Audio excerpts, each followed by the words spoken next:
in case they forgot. If they hit play and they're like... Before we get started into our conversation, before you say another word. Okay. When we were listening back to episode 1, I realized that I super skirted over the pitch for my main business, my main girl, the thing that's got me to where we are today. I was just like, yeah, I make candles, whatever.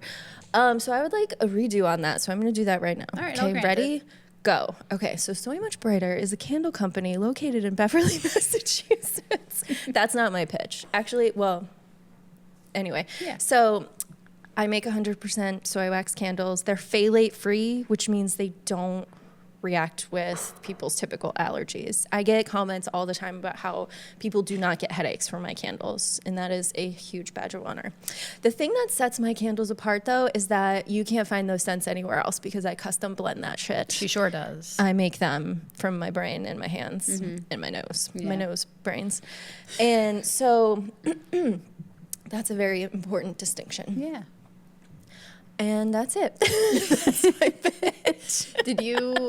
How did you come across soy-based as your, like, instead of like can you do coconut? Like, there's a lot of different ways to do like Soy was the wax. leading like eco-friendly wax when I first entered the game. Now there's coconut, there's apricot, and there's others that I cannot remember. Those ones are a lot softer and harder to work with. But, you know, I was looking for a real clean soy wax, so that's why I landed on that. I think also important to note, Katie, is that you have a whole like gift shop though. It's like there's a whole lot to Soy Much Brighter. See, I did it again. And also you have the studio in the back where you host workshops.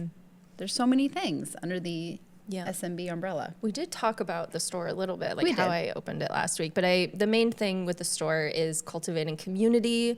I carry products only from small businesses, other handmade, mostly women and queer-owned businesses, and that's what makes my store so special. I'm in there. Fucking cute, too.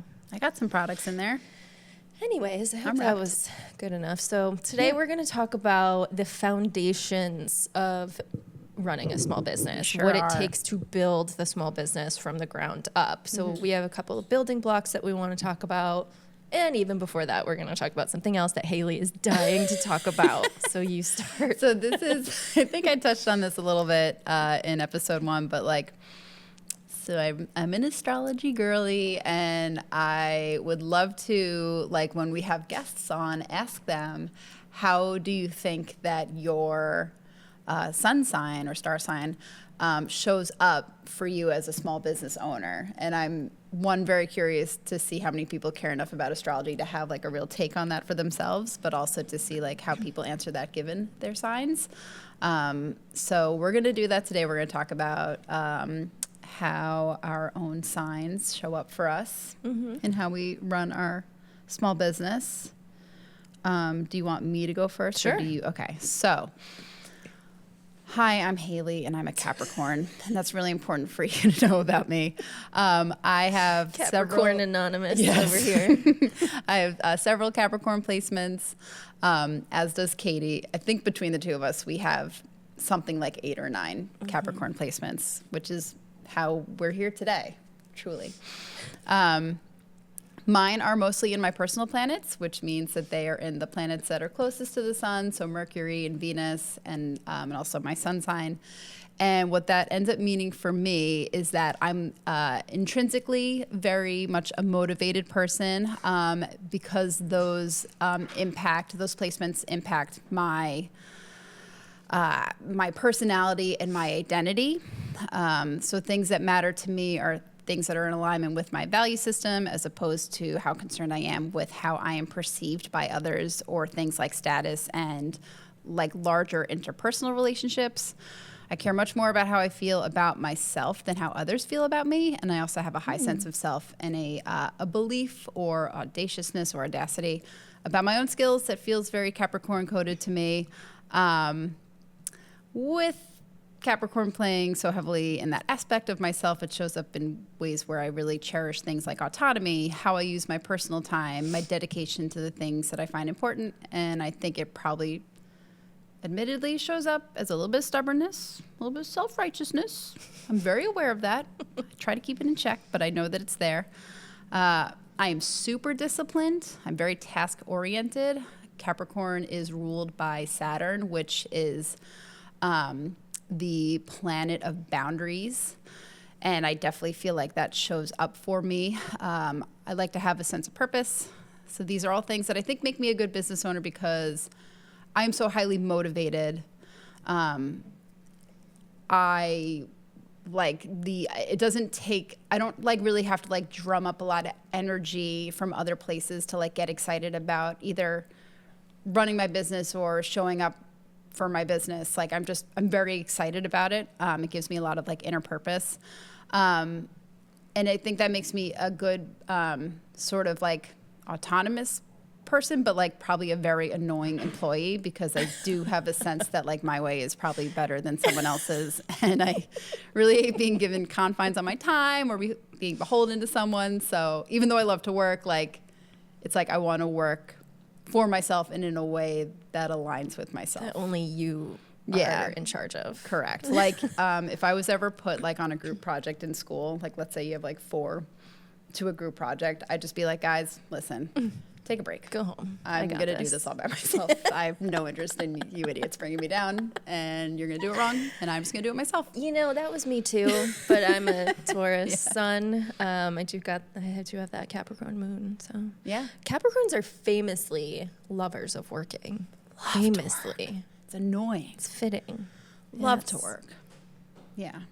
So, like, tell me, Katie, how does being a Taurus show up for you in your business? Sure. So I'm a Taurus sun, and I don't know all the details that you just spouted I could have off. gone so much deeper, too. Like, I held back there. I am not as well versed in astrology as you are, and but what I do know is that Taurus is a very consistent and loyal sign. And we value coziness and groundedness. And like, what better way to express Taurus than having a gift shop? Yeah. You know, every single astrology meme I see about Taurus has a candle in it, like no matter what. Sure. And I'm just like, well, obviously I've found my direction. But another way it shows up that's very important in my business is that I have very strict boundaries around resting. Yes. Taurus are famously very good resters and good at self-care and things like that. So I am very strict about morning routine and nighttime routine, and I cut off. Not necessarily cutting off work, because I will be laying in bed in the morning posting on Instagram or editing the podcast or Sending me text messages whatever at about 6:30 business. in the Yeah. morning. But I'm still getting the rest because I'm physically laying down. Sure. So that's my boundary. And then also my people like encounters, like I make sure I'm not peopling too much so that I've got the energy to put into my business. Was that good enough? Yeah, What else? I What do you see about Taurus? Because I don't know enough. Yeah. So Taurus, like even though a lot of like your identity is very much in like that cozy, rest oriented, I find that Taurus are also very concerned with like putting out a high quality of work, like sort of in your own way at your own pace. Y'all do rest a lot. Like all my Taurus friends, you guys can nap, you guys can sleep, you guys can turn it off. I can't I'm not great at that. Like I'm very good at self-care, but I'm not like always great at like pulling back on working when I like physically probably need to just like take a chill pill. So there's and I say this in a loving way, there's like a stubbornness to Taurus, which I really appreciate because you guys just very much like you believe in what you believe. You're not going to argue with people about like you suffer no fools. Like if people aren't in alignment with you, you're ready to move on and just to like stick to your own path. And I appreciate that about you guys. And so, yeah. Yeah. I mean, you can attest to this about how hard it was to get me to work out in the morning. Yeah. I had to work on you for months to get you to have a protein smoothie. Finally.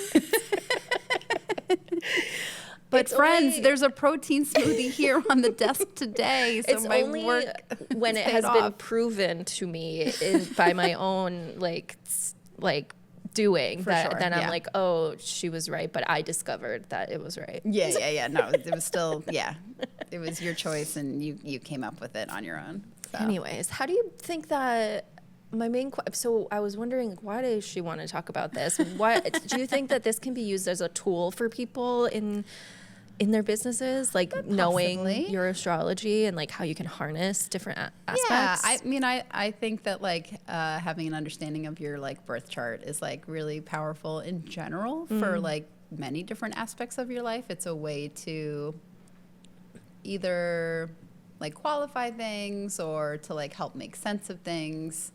You know, like your birth chart's like, it's never going to like tell you the future, but it helps you to put in perspective like experiences that you've had.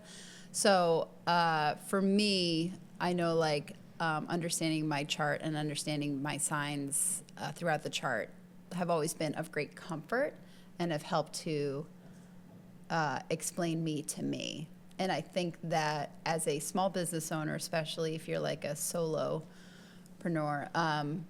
knowing yourself and knowing how you best work and how you best approach work or what your values are, a lot of that it's not necessarily like explained away by astrology, but like again, it's like it gives you context, it gives you some language around it. Maybe explanation, so you explanation. don't feel so bad that you are working until 1 a.m. and you're like, why am I you're like just this? Oh, I'm just like a Yeah. Capricorn. Or maybe I would tend to feel so bad that I'm like trying to go to bed at a decent you're time. like, I'm just a sleepy Taurus. Yeah. This is who I Sleepy am. Taurus. Yeah. Okay. So, I don't know, Well, that's something to think And I about. think it's fun. Obviously, I like talking about this stuff, if you can't tell.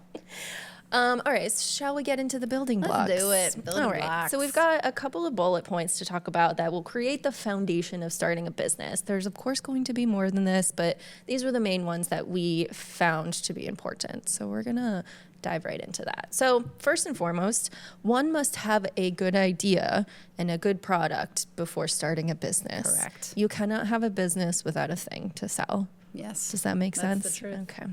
But even more importantly is that you need proof of concept with this product. So Yeah. you can have made, in your opinion, the coolest, most amazing product in the world, but if nobody else likes it, perhaps Yeah. it's not a good idea. Can you tell the listeners like what is proof of concept to you? Can you give some examples? Proof of concept is you've made the product, now give it to your friends, give it to your family. These people are slightly biased, but you're going to ask them to give their honest opinion. You're going to try to, I mean, for me, and for instance, I immediately, 1 month after I made the products, put them in my ex's mom's hair salon and started selling them there for very cheap, and they sold, and that to me was enough proof of concept. A month later I was like pitching to stores and they were interested. Yeah. So like that was enough proof of concept to me. But I also would like to be my own devil's advocate and say that even you could, I truly believe that with good marketing you can sell anything. You can sell a rock if you wanted to. Yeah. If you had good marketing about it. So you should start at proof of concept because when you're starting a business, you're probably not going to know anything about marketing off the bat. So it's going to be easier to hand this stuff over to your friends and your family and be like, can you burn this candle and tell me if it smells good? Sure. Or they'll at least be able to tell you if it smells like crap, you know? Yeah. Yeah. And also the rock example, I do believe that Anthropologie did that. Yeah. I think that they sold rocks. People were like, I need this $1,000 rock. I don't know if I dreamt that or if that was on a show, but I'm pretty sure that happened. You mean like I feel like I saw reels about it. Oh, like Anthropologie, the store. The store. Yes. I'm like the study of anthropology. What are you talking about? I'm like thinking, well, I do know that once upon a time we used shells as like currency. Is that what she means? No, they did. They sold a rock for stupid. So price, that's proof that, I mean, they have, they've been around for years. They're very popular, but they built up marketing to be able to literally just sell a rock with good marketing. And that's proof of concept. I mean, they sell all kinds of stupid shit. For Yes, way too they much do. money, so. They sure do. Yeah. All right. So my good idea my proof of concept. So I came to my good idea by trying a lot of different things and allowing for feedback to inform whether or not I should move forward with it. So this iteration of my business, North Shore Locals Ornaments, if you listen to our first episode, you know that I kind of came across ornaments as the thing accidentally. I, prior to that, had a small business where I was still 2 years in, kind of just like still throwing shit at the wall, so to speak, trying to find something that was sticky, which is why for me, those first 2 years always felt more like a hobby that was paying for itself versus a small business. And so, you know, I finally found the thing. I don't know if I would recommend sort of like accidentally falling into something as like the best way to try and discover it. I think that's actually a pretty valid way Sure. to stumble. It just it's a matter of setting a goal for like how long am I going to Sure. throw this Yes. spaghetti at the Yeah, wall yeah. until I figure this out. Yeah. Yeah. I think, you know, there's something about if you have the like luxury of time, trying a lot of different things before committing is a good idea, but also like getting the feedback is important. So finding ways to find feedback, whether that be through social media, selling stuff at markets and fairs. I you know, I've had my website for a while. So I was able to like sort of figure out like what works, what doesn't. But when you do, if you're going down that path, and I do feel like a lot of artists kind of do end up going down that path before they niche down, it's like once you get the feedback that it's good, you gotta just run with it. You know, don't like get ready to commit, especially if you know that like, hey, I want to turn this into something bigger. As soon as you get that good feedback, like just, you know, if your gut says go for it, like you have to move forward. It's worth exploring. It's important to know that it's like, it's your business. You can pivot whenever you want. Like even if you thought that it was the thing and a few months down the line, you realize, oh, I hoped it was the thing and it wasn't. Like you can always change it up, but like you do at a certain point, you just have to like, you got to commit and you got to try something and you have to go all in. Sure. Yeah. I think that there's no reason why you can't start selling the thing to Sure, try of to course, get the proof yes, of concept. yes. So like do the low budget markets to try to see if you get buyers that way. Yeah. Sell at your boyfriend's mom's hair salon. Yeah. Try to see if people will buy candles there. Things like that. sure.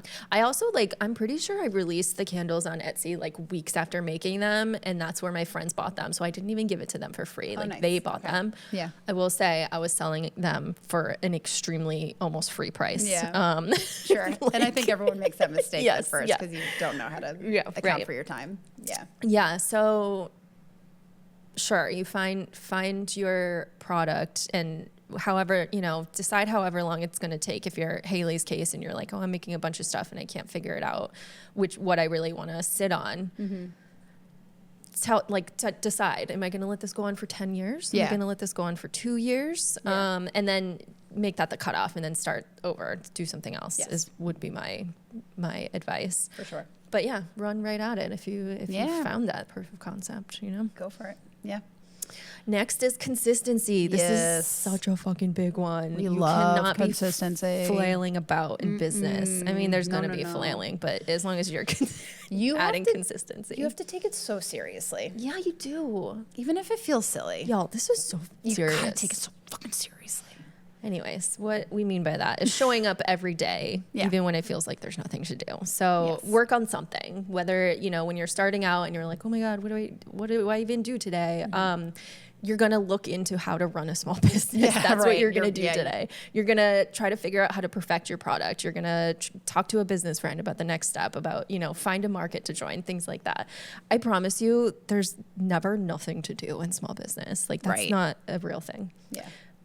So as an example, just make yourself a schedule for the week of what you'll do each day to work towards sales or your growth goals. First set the goals and then actually do something to work towards it. And then when you've developed a system that works for you, you stick with that. When it doesn't work anymore, you fine tune it. Consistency comes with showing up every single day. Yeah. And we'll talk about tangible consistency, but you have something to add to this Yeah. one? I just wanted to add in the like showing up like every day thing is very important. Like if I only waited until I had something that was like pressing or had a deadline or needed to get done, then like nothing would have ever happened. When I first started my small business in 2022, I knew that I was like really enjoying the being in the studio part. And early on just made the decision to like keep very regular hours and to just always show up in my studio and do something during those hours, no matter what, that was relevant to this business that I was trying and hoping to have. This is also for me, as a coach, like something that I work on with like clients is like, if you want to get healthy, you just have to start acting like a healthy person. Like even if you're not what you deem as like healthy or in shape yet, you have to do the things that like a healthy person would do. You have to start to embody that. So same thing with small business, or if you want to, be a, more of a full-time artist, like you have to like start showing up in a way that's real, and that's consistent, purposeful. It would have been very easy for me in those days to have just like come home from my other job and to have just like sat down on the couch and watch TV for an hour or two and then be like, oh, maybe I'll go over to my, studio in the next room and work on something. But I just like, I was very purposeful and intentional with how I spent my time. And that was really important. Yeah. You're not going to be able to sell any products if you're not doing anything for the business. You have no business if you're not working in the business. Yeah. Or on the business a lot of the time, we'll say. So tangible consistency, some examples of that I want to talk about are sort of the customer facing consistency rules that I've developed for myself. You're very good at this. First of all, develop yourself a marketing plan. Other than having a good product, there is no single other more important thing other than focusing on marketing for the duration of your business. Yes, like it never goes away. Whether you're doing it yourself or hiring somebody, this is how you sell products. You cannot put out a product, release it to your website, and not say a word about it. That you won't have a business if that happens. You must develop a marketing plan. That includes writing newsletters, that includes social media, that includes boots on the ground, like going around to pitch your products to people, putting flyers on poles in your city if that's allowed, putting flyers on community boards and things like that. Whatever it takes to market your business. Go on podcasts, be a guest on a podcast. You got to do that. There are these memes that go around a lot in the small business world about all the different hats that we wear. And there's just no way around having to wear all those hats unless you've started a business as a rich person. For sure. To be able to hire out all those things. So when I started my business, I wanted to make candles and I thought, I'm going to be a candle maker. I had no idea. Literally no idea how many jobs that I would actually be able to add to my resume after having a small business. You're a marketer, you're a fucking social media influencer, you're a tax accountant, you're a shopkeeper, you're managing websites, you're a content creator, you're, writing the content for your website listings. Anyway, back to the point. Well, it's going to be jobs you don't like. It's going to be jobs you don't like, but that's part of it. These are the ways that you're showing up in front of your customers that develop trust eventually. So you're going to want to write regular newsletters, decide how many days a month or days a week you're going to send a newsletter, and you stick with that. And that's how you develop trust with the community. Or with your audience. Same with, sorry. A call is coming in on my computer and it's blocking everything. 11:41. Good. Remind me to cut that. Where was I? Deliver what you say you're going to deliver, whether it's newsletters, social media, develop a consistent plan. I'm a big hypocrite when I say be consistent on social media because this is the thing that for 12 years I cannot for the life of me, every couple months I'll get this urge to be like, okay, I'm going to get real consistent and I'm going to post 3 times a week and nothing's going to waver. And I do that for 1 week, really. And then I do not touch it again for weeks and weeks and weeks. The one thing I am very good at, though, is keeping consistent with the newsletter. Other consistency looks like delivering your product on time when you say you're going to. So if your website says, you're going to get this package shipped in 5 to 7 days, it better be within 5 to 7 days. Don't let that ship be 2 weeks without saying a word to your customer. things happen and you know, might have an emergency or whatever, or, you know, the products are delayed, you have to tell your customer. I recently ordered some face makeup from this person that I've been ordering from for like 15 years, and I'm like stuck with it because it's the most perfect foundation I've ever found, and it works with my like jacked up skin. And Katie's skin is not jacked up.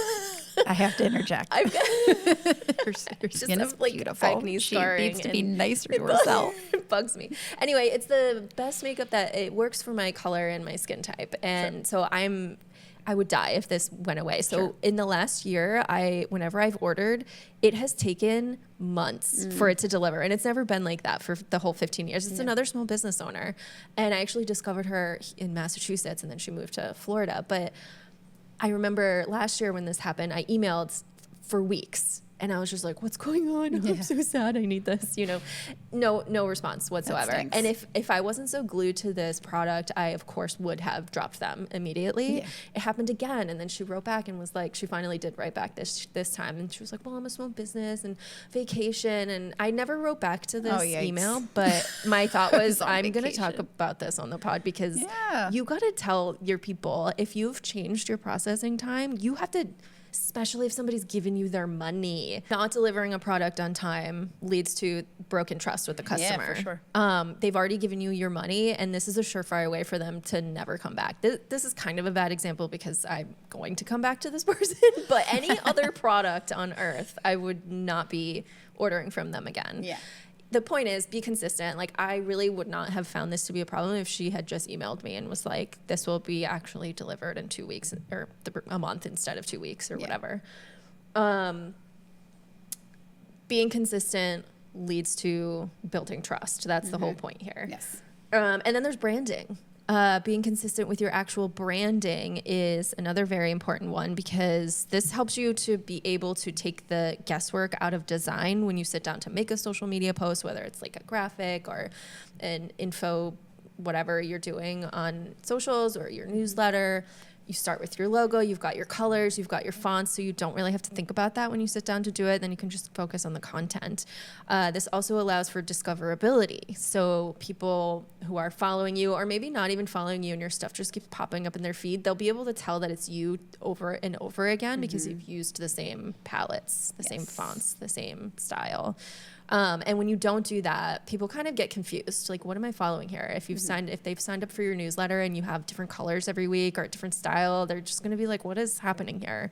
And you don't want to cause any confusion with your customers. Again, consistency builds trust, which eventually builds sales.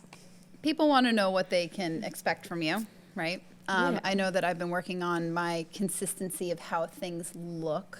You were helping me. What was that? What was that great site that helps you with color palettes? Let's give a recommendation. Cooler? Oh, Cooler. Is it Cooler? Yeah. So you put in a color or two and it can develop some other colors that are matching to go with it. Yeah, it can just like keep on giving you iterations of a palette, and then it gives you, what are the numbers called? What do you mean? Oh, the hex numbers. Yes, hex numbers that you can like put right directly into your website. Yeah. Or Canva if you're using that. Yeah, and Canva. And I think that that's really helpful. So I've recently come up with a color palette that I'm going to try real hard to be consistent with. We'll see. Now, do you have a logo, an official logo? I have a logo. I don't like love my logo. I could see maybe doing a rebrand eventually. I'm sticking with it for right now just for the sake of consistency, because consistency is key. But these for me, because I'm a baby business. I'm still trying to like figure these things out. Like, you know, do I have a consistent look in terms of my marketing? I think like my ornaments are like, I think you can spot an NSLO ornament like from another one very easily. Yeah. But there's the branding and the marketing piece that I know I'm still trying to kind of nail down what my aesthetic is. Ways that consistency has shown up for me. Kind of the opposite of Katie. The one thing I'm really, really consistent with is my social media presence. I am a regular poster to the point where I'm like, don't post today. You look thirsty. Like, cut it out. The social media thing for me, and that has a lot to do with the fact that I like doing social media. I have fun with it. I enjoy it. You're also good at it. At coming up with ideas. Yes. And executing them. That's a big part whether of or it. not they are good ideas to other people is another thing, but I am an ideas generator for sure. But it has, since I kind of became more serious about it last summer, I remember us talking about it a lot last summer, I've, 5x'd my follower count. And, at this point I have, I definitely get a lot more engagement, and it helps with online sales, obviously. So the social media piece is something that I think that we will continue to talk a lot about, and sort of how to like have fun and enjoy it and do it well, or just to, whether or not do it well by whatever metric, but just like in a way that is in alignment with like who you are and your values. And if you're having fun with it and you're enjoying it, you're probably going to continue doing it more, right? Sure. Other consistent things for me, quality of. I have a question. Okay. Or not a question. And something I wanted to note here, because I've watched your progression since you started and up until now, and it's been about a year, you said, that you've been posting consistently. So Haley has posts that have really taken off, and then others that haven't. And the important thing to note here is that she kept going, even though there were posts and reels that did not perform maybe the way she thought, or perform the same as the others. And the key here was that she worked through those and kept going. And she does have consistently proven that there are going to still be posts that outperform the others, but those middle ones are still very important to get to those high performing ones. I would say every few weeks I have a really good one, and then I might have weeks, sometimes months, where I have just like not great performing stuff, and then I'll have a few weeks where I have like a lot of good performing stuff, but like I do keep showing up no matter what. Like I don't get deterred by like, oh, this only got 1,000 views, this only got 40 likes. Like I keep pushing through, because I know that around the corner I'll have, one of those posts where I generate, more followers, and I feel like I get like more traction. Sure. Yeah. So other ways that like consistency, tangible consistency is important for me is like, the quality of work is like tantamount.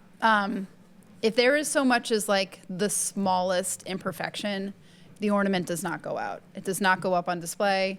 I do not sell it. I'm very, very, very picky in ways that I'm picky about nothing else in my life. I am such a perfectionist about how my pieces look, and about everything from like the preparation process to like how they're finished.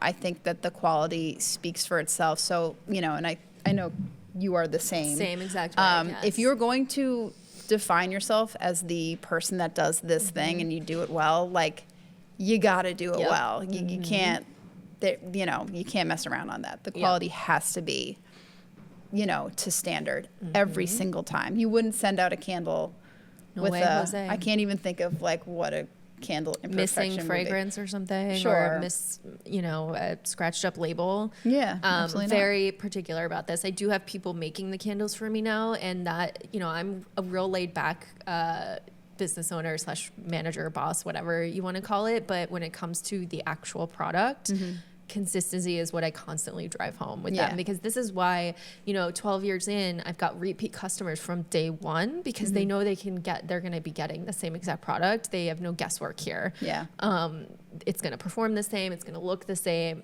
And that even furthers the trust that you've developed with your customers. Like I recently, at the market that we did a couple weeks ago, I had an ornament get, some damage sustained to the back of it, which is unusual. Like something fell on it. It wasn't just that it fell on the ground. Something fell on it, something heavy, and it just messed up the back of it. And I was like, well, I can't sell this. And I took it home and I sanded it down. I was like, oh, maybe I'll just keep it for my tree. And I did end up posting on my stories that I was willing to part with it for half off, because there was nothing wrong with the front of it, but there was some damage done to the back, but I had like kind of fixed it. And so I sold it over stories, but I was like, this is not, I even said like in the story, I'm like, I cannot put this on my site, and I will not sell this at a market, but if someone would like to claim it, and this will never happen again. Yes, but if someone would like to claim it, it's otherwise, if you hang it on your tree, you'll be none the wiser. So yeah. Sure. Very important. Very important. Next one on the list is ambition and drive. Oh yeah. So ambition comes down to really wanting to show up even when things are not working. You have to want to work even when others aren't working. So even when your friends are on vacation all the time, you got to be showing up to work because you've got this small business. So there's this saying. What's that saying? How does it go? If you do what you love, you'll never work a day in your life. I feel like we mentioned that last time, but we're going to mention it every single episode. There's, eventually you can get to take vacations and stuff, but the point is that it comes back to consistency. And if you've got that ambition and drive, you're going to want to be working anyway. Yeah. It's tough to teach how to be ambitious because I feel like it's something that's so deep seated inside of you. And I don't know if you're like born with it or what, but I also feel like if you're really passionate about something and you're ambitious, these two things kind of are the keys to unlocking a pathway to a successful business. What do you think about that? For sure. Yeah, that inner drive has to be there. I can't tell you how many people have said to me in the past year and a half since ornaments have taken off. I had a baby, and my second child, literally at the same time that I was rebranding and starting this new business. And since starting this new business, I've never had a day where I've been completely caught up on orders. I've been just consistently busy from the jump, and I've had so many people how do you have time? You have a brand new baby, you have another kid, you have a training job, and then you're also running this business, which seems to be really busy. And just started a podcast too. And now you're doing a podcast. How do you do? And it's just I really want to do it. I have a drive inside of me to work on this as much as I possibly can. And yeah, that's like an inner thing that I think either you kind of have it or you don't. This isn't really something that I think you can manufacture or I don't really have tips on how to Me either. Have more ambition or drive. But if you know that you want to have a small business and and the thing that you don't have ambition or drive for, you're trying to run the wrong small business. You need to try something else. Sure, that could be it too. Right? You've picked the wrong thing. You just haven't found the thing yet. Or maybe a small business is not for you. Yeah. I feel like if somebody has found their way to this podcast or had the idea, I feel like probably chances are you've got the drive to make it happen. Yeah, you just might need a different product. Sure. Yeah. Yeah. Yeah. So next building block, ability to learn and continue education. Yes. There is no point in time for the duration of living as a human where it's not going to be important to keep learning. I'm sorry, but there's not a cutoff, and that is relevant to business too. Because no matter what, you're going to keep growing and hitting different milestones in your business, and you got to learn how to manage the next milestone. So that's going to be the next most vital thing in your business, and you've got to be able to move with the changing tides. This can look like joining coaching groups, finding like-minded business friends, finding people who know more than you and making sure you're in the same room as them. Find a mentor, read books on business, read books on your craft, subscribe to marketing newsletters, or listen to podcasts from experts, things like that. Go back to school if you have to. Just make sure you're seeking out information regularly so that your business doesn't fall behind. Because things like social media marketing are changing on a daily basis, which I know can be frustrating, but in order to keep growing, you've got to keep up with it. And I'll tell you, I'm here on a business coaching podcast, and I'm a member of a coaching program and have been for several years, and I probably always will be, because there's always going to be something else to learn, always. Yeah. I, at the time when I started Gem Cadet, was actually working with essentially a business coach, because I was doing a leadership program for my other fitness job. I was a manager at the time. So I've been a part of plenty of coaching groups where, the purpose is continuing education in management style, or in organization or time management, stuff like that. So I think that that's super important. I've even thought about reaching back out to that group again to maybe do some coaching with them, because I'm at a point now where I'm really trying to ramp up and and build this thing out. Otherwise, I mostly just talk to Katie, because she knows stuff. So I talk a lot of shop with Katie. But I can't recommend enough working with the coach on anything that you want to get better at. If you want knowledge, you have to gotta be working with the folks that have the knowledge. And it's not, it is, I think that it is very useful to pay a coach and find that if you can, but Yes. It's not always necessarily something you've got to pay for. For sure. You make friends in business, make friends with people who are further along. Like I give free tips to my friends all the Yeah. time. 'Cause why would I charge you for giving you tips? For Like sure. that doesn't make Yeah. any sense to me. I do charge for coaching for people that I don't know. But I'm going to be talking shop with my friends until the day I die. So it's out there. And if you don't have the money for that, there's plenty of free resources. Like read a book, listen to a podcast, keep listening to our podcast, I learned how to do social media by watching other people do social media. Sure. Yeah, That's absolutely. how I've learned it. Another thing I'll add to this in terms of like the ability to learn.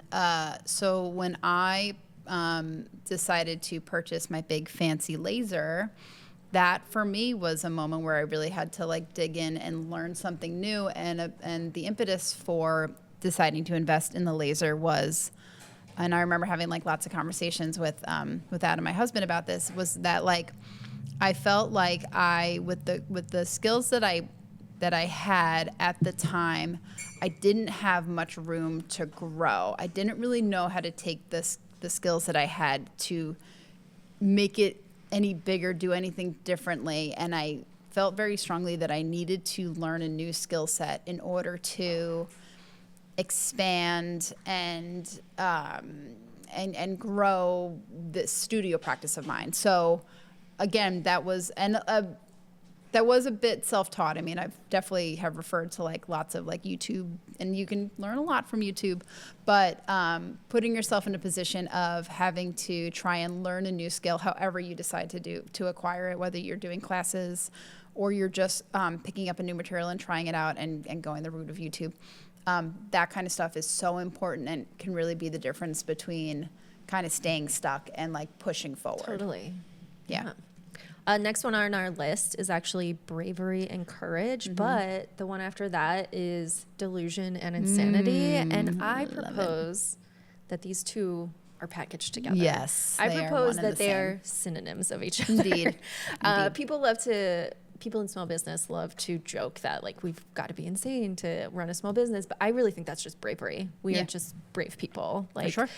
going forth in moving towards something that other people just couldn't move towards, because we have bravery. Yeah. Do you have anything to say about that? Yeah. I mean, if you listen to episode 1, you know that I took an enormous financial risk to get the business started. Really like a huge risk for my family. I asked a lot of them to get this thing off the ground. And that took a large deal of delusion on my part that I would even come out the other side of that with anything to show for it or to ever be able to sort of make my money back. And that's a hard jump to make. And at the same time, that is like just part of my personality, is that I'm a little delusional about my skills. I'm a little delusional about my like ability to like pick up and learn something. This has been like a theme like in my life where I always joke like with Adam that like in the 17 years we've been together, nothing about him has like really changed. He's been like very, very, and I don't mean that in a bad way, but just like very steady Eddie. He's always had the same job, has literally worn the exact same like uniform to work, like has gotten the same haircut, like nothing about him has Is he a changed. Taurus?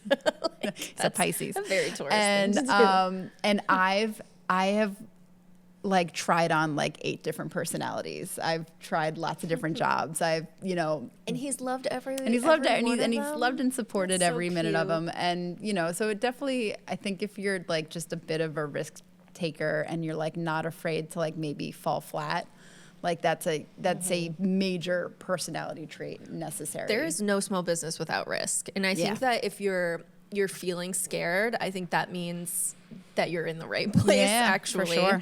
And that if you weren't scared, it kind of, feels like it's not really worth anything if it's not scary. Yeah. I do want to say about the social media piece, because a lot of folks get really in their head and nervous and scared about showing up on social media. And the number one pivot that I made last year that has like really changed the game for me on social media is just getting used to and comfortable with showing my face and just showing up no matter what or how I look. You know, showing up on camera without makeup on, showing up on camera with my roots all gray and my hair dirty. Showing up on camera in a very newly postpartum body that like didn't feel great and just pushing through that discomfort of like, I don't like love the way I look right now, but I'm going to like push myself through this discomfort to like still show up anyway. That became a very empowering thing for me to do that and to still get like good feedback that people liked what I was putting out there, even if I wasn't always super confident with it. I think that's proof that people aren't really paying that much attention For to how sure. others look as much as we think they Well, are. it's so funny. I get a lot of comments and messages from people over Instagram saying like, "Oh my God, like, thank you so much for, you know, saying that like you don't have to like have makeup on to show up." And I'm like, yeah, just do it. And then I'll get people that like tag me and stuff that I don't know That's so cute. because they're like, "So this girl, she said that I can show up without makeup on, so I did." And I'm like, yes, that's awesome. So like, yeah. It took me a lot longer to get there. I've been posting on social media, on Instagram, since the day I started my business in 2014, which was only 2 years after Instagram True. was made, by the way. And I rarely ever put my face on it until the last year when I started making videos and like posting pictures of stuff. And it really was just doing it that got me over it. And now I could give two shits about people perceiving me. It really was like a perception problem before. And maybe just like insecurities, but now I just don't care. I'm like, nobody cares about what I look like. Yeah. Who cares? Yeah. And that you know, it did take bravery to do it, but you know, once you do it, it's easy to get over. For sure. Last one we can talk about, and then we're gonna get out of here, is the ability to put in the work, which is kind of an accumulation of everything, all the building blocks we talked about. So pushing through the discomfort of the fear or whatever it is, or the feeling that maybe you've got nothing to do today, just pushing through that and actually doing the actual thing. Because again, you cannot be surprised when nobody buys your product if you haven't done anything to bring that product to market or to show people the product or tell people about the product. And my favorite thing to talk about is pity marketing. I was just going to say how much I fucking hate pity marketing. We're going to have probably an entire podcast, a whole episode hour. about this. Because when I see people pity marketing, I'm like, they are flailing. They don't have any plan. They don't, you know, and we'll talk about it, but you got to do the work. That's at the end of the day. Yeah. You can't get online and complain that no one's buying your stuff. No. It's party marketing. You got to party. Yeah, party. Not pity market. Ain't gonna work. So we do have homework for today. Today is an official homework assignment at the end of this episode. So you're gonna get yourself a little journal and dedicate it to be your small business journal. You're gonna write down some goals for the next year or next 3 months, next 1 month, whatever it is. Or you can make money goals, whatever it may be. Do you want to tell? Yeah, did you want to describe your idea? I'll talk through this idea. So this is again like a coaching thing for achieving goals. So yeah, I think it's a good idea to like maybe at the top of the page kind of write down. It could the more specific the goal, the better. But if you feel like it needs to be a general goal right now, that's also okay. So you're gonna write down your goal. And then you're going to set a timer for 3 to 5 minutes. And you're going to write down as many things as you can think of relevant to that goal that feels like a to-do for you. So whether that be start a website, start an Instagram, get an email, get your domain, pick out branding colors. Like you can kind of just go through this podcast and like kind of come up with a bunch of to-dos. You're going to write down as many as you can think of. And like, there's no like bad idea. You're just trying to write as much stuff down as possible. Yeah. Brain dump on this journal. Yes. You're then going to, so once your timer ends, you're going to stop doing that. And you're going to circle 5 things from that list that are interesting and what you believe to be a priority. Emphasis on the interesting part because we want you to be excited about getting started. You may recognize that this interesting thing is probably not as important as this priority thing, but you're excited to work on it. we want momentum. Momentum is going to build motivation. All right. So even if it's just like the exciting, like picking out your branding colors, your fonts, your name, your like, you know, I don't know if that's necessarily the stuff to start with, but if it's the thing that's going to get the ball rolling for you, just do it. So you're going to pick 5 things that are both interesting to you and that you perceive to be a priority for you in the moment. Now, you're going to number those 5 things, 1 being the most important to you, 5 being the least important to you of that list of 5. And then you are going to start to tackle that list. So now you have a 5-part to-do list. You're going to start with number 1, and you're going to try and stay in order, and you're going to get all 5 of those things done. Yeah. And then you can look to the list again, pick your next 5 things, and you can just kind of like keep going with that until you all of a sudden have a thriving small business. Until you've made $1 million. Yeah, until or 2 you're million. just like a self-made. Or until you've made $1,000. And that's whatever the goal is. huge. Yeah. Until you've made your first sale. It That's like is. such a good feeling. Yeah. Yeah. So that's your homework, and it's due by. By our next Just podcast. kidding. But if you do want to like take a picture of it and send it You to should us, tag us in it. we would love to see it. Yes. I love seeing homework. And you know what? This is where you start. And now we've told you what to do. So now you've got no excuse Yeah. but to do a thing and start. And then this will help you to, like Haley said, build the momentum to keep going yes, and do the actual work. I think I'd like to do a whole podcast on the theory of motivation Okay. and how momentum is what builds motivation and the psychological buckets we need filled in order to stay motivated. Okay. But that's a conversation for another day. All right. But I'm passionate about it. Anyways, Anyways, do your homework. you have your homework, and your other homework is to listen to episode 3. Episode. Episode 3. Episode 3. Episode 3. Okay, bye. Bye.